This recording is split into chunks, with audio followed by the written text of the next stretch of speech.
Welcome to Kansas Ag Report with your host, Bryan Hallman. Welcome to Kansas Ag Report. I'm Bryan Hallman. We're doing things a bit different today. We're bringing you 3 ag feature segments about topics on the minds of producers across the state of Kansas. I'll be sitting down with Rod Winkler from the USDA's Farm Service Agency to discuss the Lesser Prairie Chicken. Then I'll be talking to Terry Hawk and Arlyn Stiebe, also from the FSA, about disaster assistance programs and the loan programs. And finally, we'll take a look back at a discussion I had with Tracy Streeter from the Kansas Water Office regarding the newest Drought Declaration and the Governor's 50-year water plan. Hope you enjoy the show. Closed captioning brought to you by Dick Edwards in Manhattan, selling America's #1 truck, the Ford F-150, for over 30 years. DickEdwardsAuto.com. Kansas Soybean Commission, the Soybean Checkoff. Progress powered by Kansas farmers. kansassoybeans.org. Ag Risk Solutions. Experience, knowledge, integrity. Your crop insurance solution, Ag Risk Solutions. Dick Edwards Auto Plaza in Junction City, home of this year's Motor Trend Truck of the Year, Ram Truck. DickEdwardsAuto.com.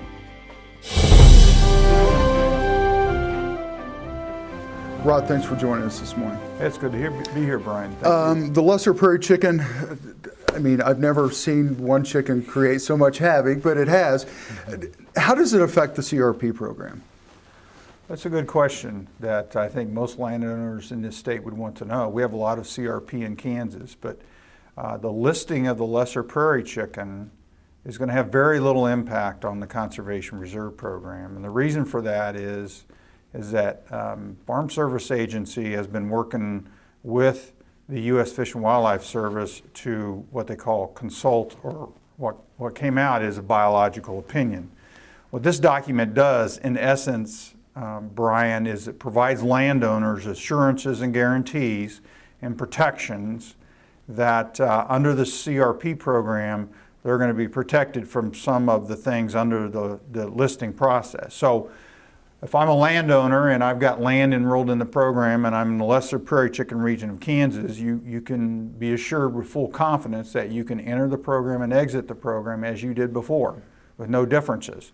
And the Fish and Wildlife Service wanted to make sure those protections were in place so that we can continue the habitat that's been provided under CRP to help improve the species in that area of the state. So in essence, it is, we want to make sure folks understand that because of this document, because of this opinion, it grants CRP many protections and assurances to allow acres to flow in the program and flow out of the program just as it did before. And I think it scares a lot of farmers when you list something like that, and not a lot of information had been sent out on here's what's going on after the listing, but now information is coming out, and we're reassuring Kansas farmers that under the CRP rule, nothing's really going to change. Yes, and from the Farm Service Agency standpoint, we deal with private landowners and we work with them in enrolling land into the Conservation Reserve Program. And that program has many different purposes, of which one of them is habitat for wildlife. So through that program, it's voluntarily participating. So landowners come in, they don't have to, but they can. They come in and they voluntarily participate in the program and they establish habitat, which is a great thing. We don't want to change that. We don't want the listing process to hinder that advantage that we've had in providing habitat. It's not just the Lesser Prairie Chicken. We provide habitat for many different species across the state of Kansas, and it's a varying state. But in that area, we have a lot of land in CRP. We have a SAFE program. It stands for State Acres for Wildlife Enhancement. It's targeted just for the Lesser Prairie Chicken, Bryan. And so those areas have been identified. They provide additional incentives where the species is and exists out there to enroll acres into CRP. Well, we're going to take a quick break, and when we come back, we're going to finish up on the new CRP and the Lesser Prairie Chicken listing. You're watching Kansas Ag Report. We'll see you in just a minute. If you'd like to advertise your business on Kansas Ag Report, give us a call at 785-554-5974. Rod, thanks for staying with us this morning. You bet, Brian. If anybody has any questions about this, and I'm sure a lot of farmers will, contact their local FSA office or USDA office and get the guidelines basically on what's going on. Yes, in terms of the Conservation Reserve Program, if they have questions in terms of how the listing process impacts any CRP contracts that they have or potentially that they would like to enroll into, certainly we will address those type of questions. The field staff for FSA and NRCS, we're having a joint meeting to bring them up to speed. It's going to be in Garden City next week. It's for USDA personnel. It's basically, we need to provide that information to our field offices so they understand how the Conservation Reserve Program, how this opinion that we've worked out with the U.S. Fish and Wildlife Service has an impact and in fact provides very little impact for the listing process on the Conservation Reserve Program. So we need to bring them up to speed. We'll have that meeting next week. But if they have questions on it after next week, they certainly should be able to contact their local offices and get their questions answered in terms of how it impacts the Conservation Reserve Program. But if someone was thinking about getting into CRP, they still should because of basically what you've worked out. Yes, exactly. I mean, if you're a landowner and you've been interested in the program and you're thinking about enrolling, that's the place you're going to go anyway. Currently, the Conservation Reserve Program isn't open for enrollment because the 2014 Farm Bill was just passed in February, I believe, Brian. Yes. And so those things are being worked out as to the changes to the Conservation Reserve Program. It will be opened up in the near future, but at this point, if they have questions, how the species and CRP are interrelated, we should be able to answer those questions, yeah. Long-term effect of the listing, can the bird come off the listing? I'm assuming that it can. Well, Brian, that all depends upon how it does. I mean, if the species, right now the numbers are down, that's almost very closely related to the drought, and those population numbers fluctuate with weather. So if the drought continues, it's going to be very difficult for the species to recover in the numbers it needs to recover. Mm-hmm. If it does wane and we have much favorable weather, then likely the numbers will bounce and then it will relieve. As far as the listing process, that's not a decision Farm Service Agency makes.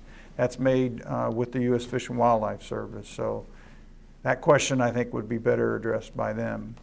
Real quick, number of acres in CRP here in the state of Kansas? Yeah, right now, Brian, we're sitting at right at 3.2 to 3.3 million acres. We're down from, we were at a high of about 3.2 million acres. We're down about 1 million acres from about 5 to 6 years ago. The Farm Bill itself, the 2014 Farm Bill, has a gradual decrease in the cap down to 24 million acres nationwide from 32 that was authorized in the 08 Farm Bill. This segment brought to you by Renzi Seeds, Midwest growers' best ally for over 70 years. RenziSeeds.com, RENZE Seeds.com. A.B. Flint Motor Company, selling quality used cars and trucks in southeast Topeka at 32nd and South Kansas Avenue. Integrity Gun and Pawn, 2 Topeka locations specializing in firearms and training. IGPawn.com to learn more. Kansas Wheat Commission, leaders in the adoption of profitable innovations for wheat. Online at kswheat.com. Over the past 30 years, Dick Edwards in Manhattan has been building strong personal relationships, starting the moment you walk through the door with a sales team committed to meeting your car buying needs and carrying over into our service department with technicians able to handle all of your vehicle's upkeep. We've always been upfront and honest with our pricing, offering amazing financing offers and warranty packages. If you've shopped with us before, you know that the customer always comes first. Stop in and see us. Dick Edwards in Manhattan, 2 miles east of the Town Center Mall on Highway 24. American innovation is being driven in places you might not expect by people like Brent Hayek, an Oklahoma family farmer who recently set a world land speed record in a Ford Super Duty pickup truck powered by renewable B20 biodiesel. Advanced performance is here now, putting America on the fast track to more jobs and energy independence. Biodiesel, America's advanced biofuel. At Ag Risk Solutions, we have been helping our clients make better crop insurance decisions since 1981. We always focus on helping you find the best coverage options for your farm, and it will give you peace of mind knowing you have a partner you can trust. To learn more about our agency, please visit our website, like us on Facebook, or follow us on Twitter. Ag Risk Solutions. Experience, knowledge, integrity. Your crop insurance solution. Ag Risk Solutions is an equal opportunity provider. Trending now at Dick Edwards Auto Plaza, Kia and Dodge, Ford and Jeep, all at one location. Kia, affordable, stylish, reliable. Ram, rugged, spacious, powerful. Ford, legendary, dependable, tough. Jeep, off-road, on-road, limitless possibilities. Dick Edwards Auto Plaza, I-70 and Highway 77 in Junction City. Here at Blue River Traders, we have the greatest selection of rustic and western furniture in Kansas. At Blue River Traders, you can select from an inventory of rustic lodge or western furnishings. With a designer on hand, Blue River Traders will help create the look you desire.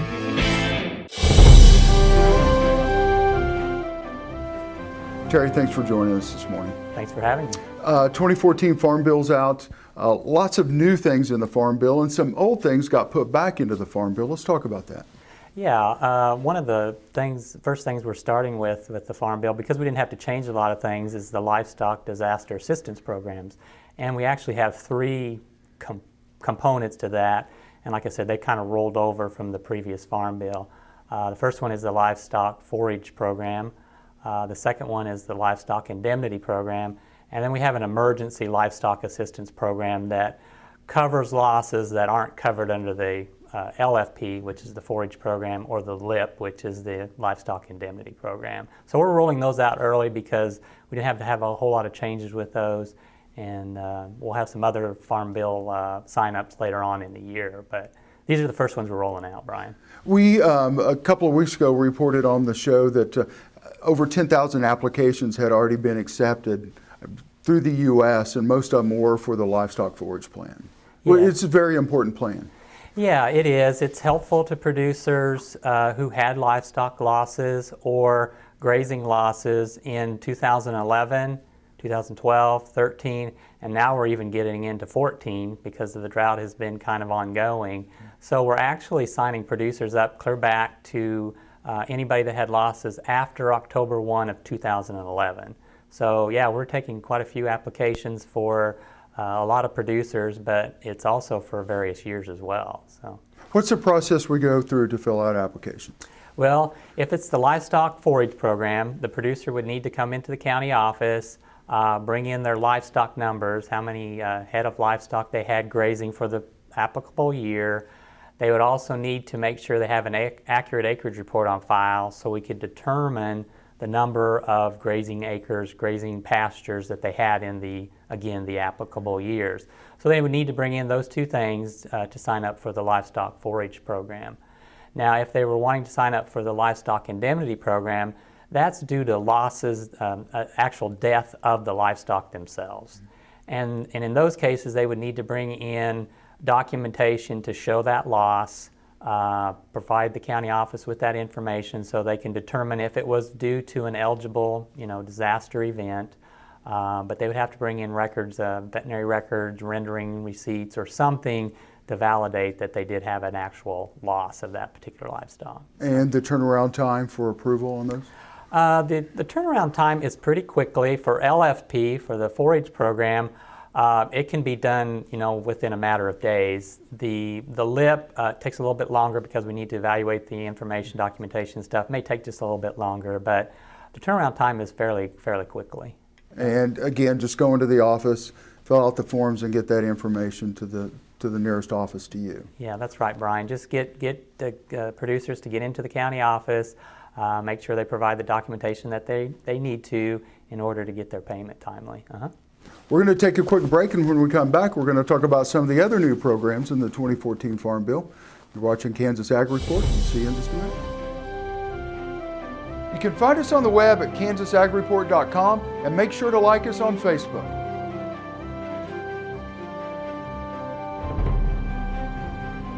Arlyn, thanks for joining us this morning. Sure.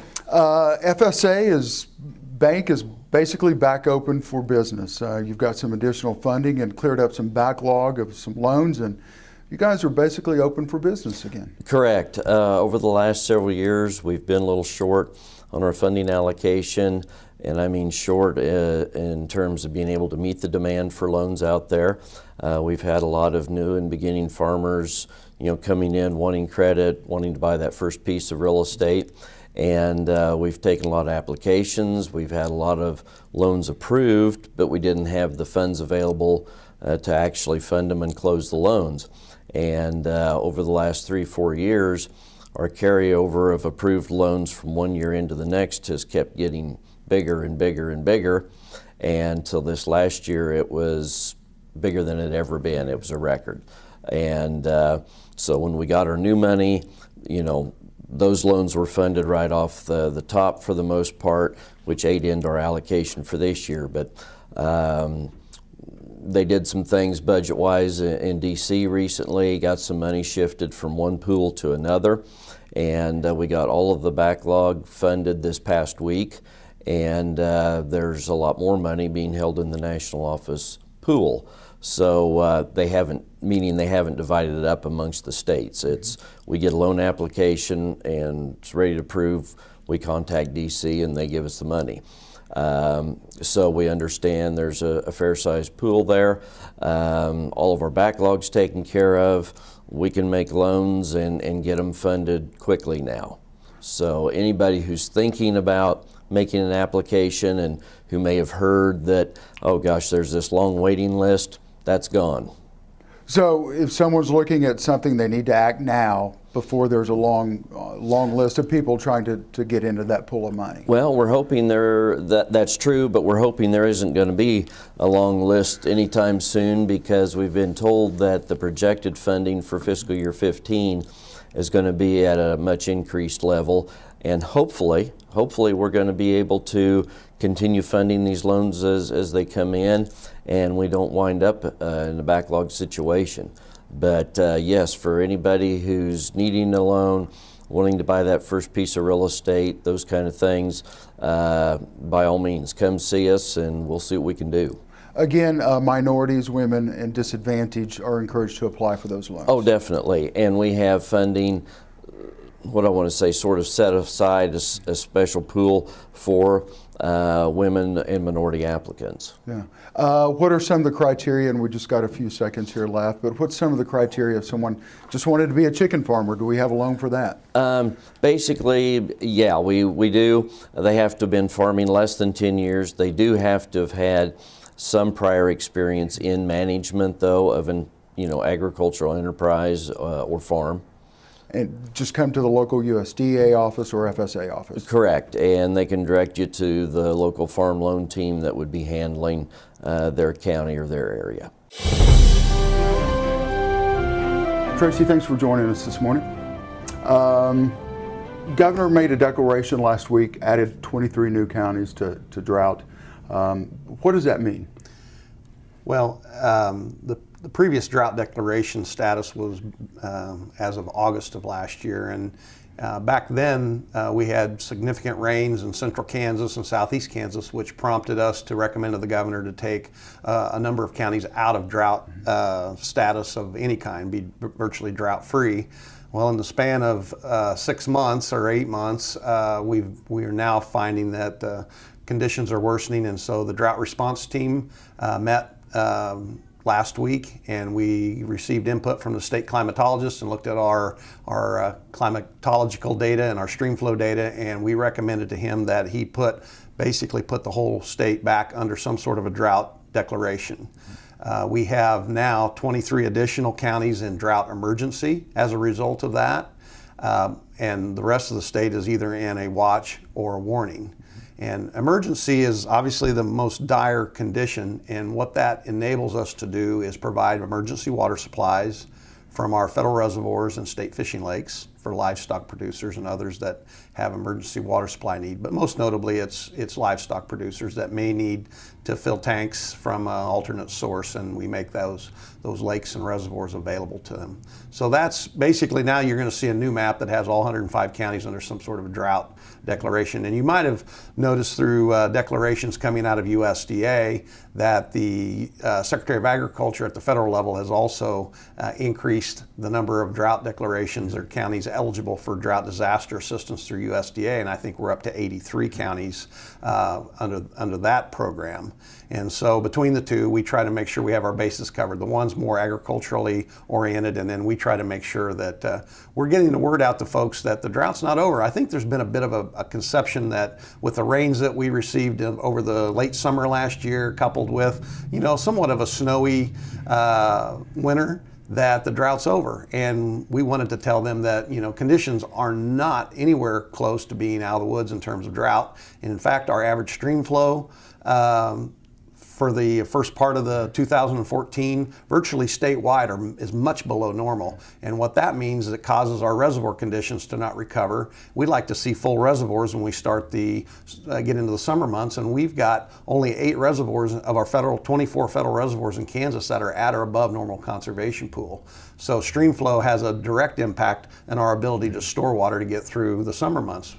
Looking forward, the National Weather Service and NOAA is predicting continued drought for much of the state, particularly western and the south central part of the state. So we're trying to get people aware and prepared for what looks to be a dry summer. Perfect. Well, when we come back from break, we're going to talk about the governor's 50-year water plan and Tracy being put in charge of that. You're watching Kansas Ag Report, and we'll see you in just a minute.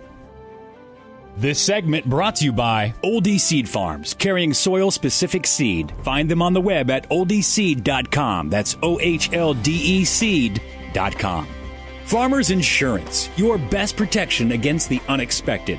Call Agent Dan Key at 785-408-5459. Grass and Grain, online or in the mail, keeping Kansas farmers informed for over 60 years. grassandgrain.com. Blue River Traders, the finest selection of Western-style furniture for your home. BlueRiverTraders.com. Tracy, thanks for staying with us this morning.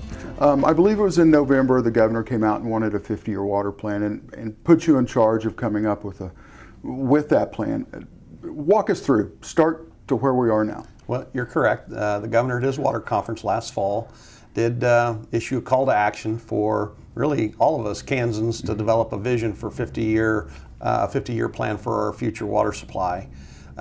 He tagged my agency as well as the Department of Agriculture to lead that effort, along with help from all the other water-related agencies, but primarily on the front end to design and come up with a plan on how we were going to do that. Secretary McClaskey and her team and members of my staff and we've kind of formed the Water Vision team to start that effort. We spent the last several months since then doing a lot of outreach, over 150 different meetings around the state.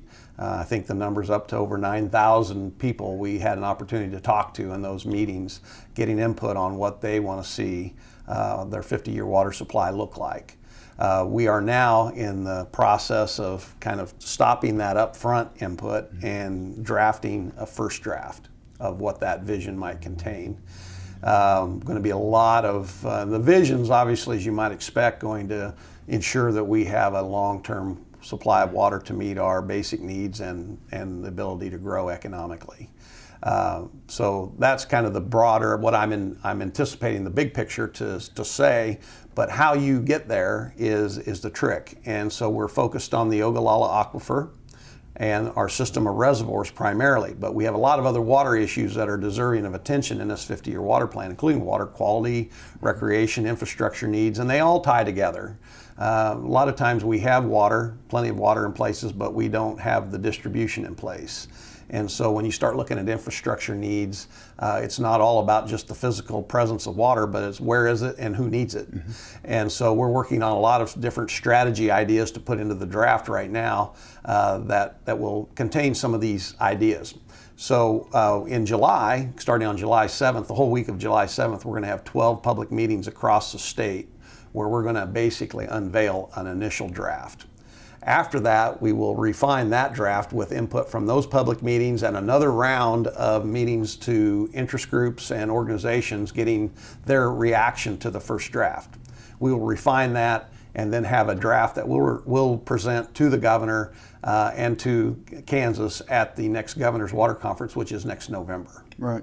Long-term plan, and we just got a few seconds here. A long-term plan that you're looking at right now, is it going to basically boil down to is conservation or cutting back? Is there going to be a need for both of those? All of the above. What we've received in input so far have 4 major categories: new sources of supply, conservation, water management, and new crops and new technologies that will help us manage our water resources. So we're kind of designing our vision document under those 4 major categories. Closed captioning brought to you by Dick Edwards in Manhattan, selling America's #1 truck, the Ford F-150, for over 30 years. DickEdwardsAuto.com. Kansas Soybean Commission, the Soybean Checkoff. Progress powered by Kansas farmers. kansassoybeans.org. Ag Risk Solutions. Experience, knowledge, integrity. Your crop insurance solution, Ag Risk Solutions. Dick Edwards Auto Plaza in Junction City, home of this year's Motor Trend Truck of the Year, Ram Truck. DickEdwardsAuto.com. Hope you enjoyed our Ag Feature Show today. We'll be back to our regular format next week. I'm Bryan Hallman, and thanks for watching Kansas Ag Report.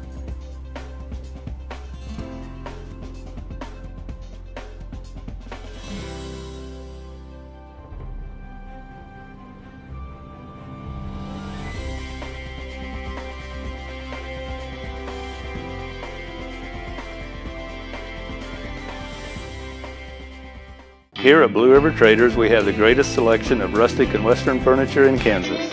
At Blue River Traders, you can select from an inventory of rustic lodge or western furnishings. With a designer on hand, Blue River Traders will help create the look you desire.